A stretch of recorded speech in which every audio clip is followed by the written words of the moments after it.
গ্রাম জুড়েই শোকের আবহ। অগণিত মানুষ এসেছেন এই শোকার্ত পরিবারের পাশে। ঘটনাটি একেবারে লোমহর্ষক।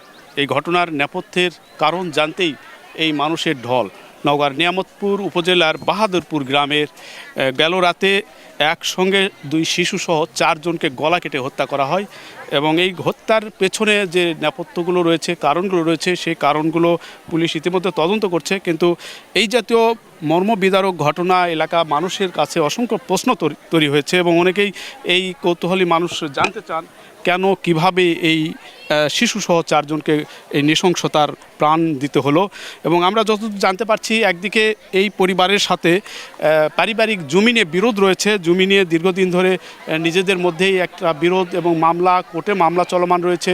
পাশাপাশি দীর্ঘদিন ধরে হুমকি এবং উভয়ের মাঝে পারিবারিক বিরোধের পাশাপাশি ছিল তাদের নিজেদের অভ্যন্তরীণ কোন্দল।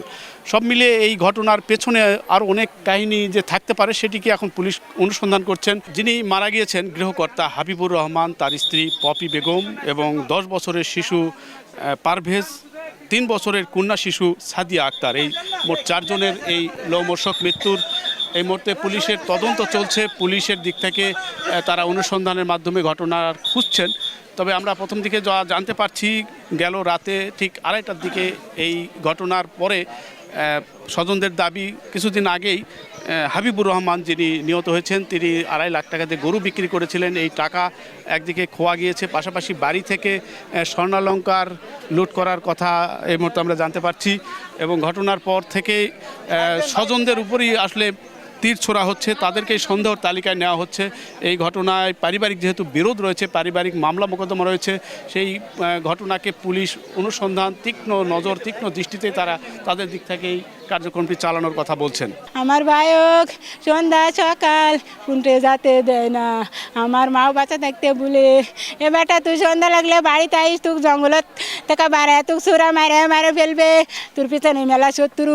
জমিলে এলে কেস ফেস আকার চলে ভাই বোনের ভিতর, বোন প্রত্যেকের ভিতর। আমার জামার নৃশংসভাবে মেরে ফেলেছে এবং দুধের বাচ্চা করে হাই দিনি।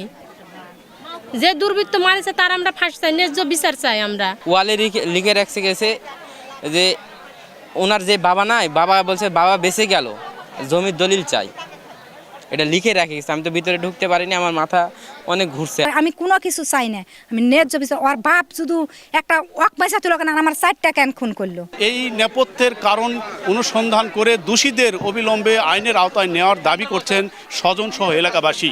নওগাঁর নিয়ামতপুর বাহাদুরপুর এলাকা থেকে এম আর রকি, সময় সংবাদ।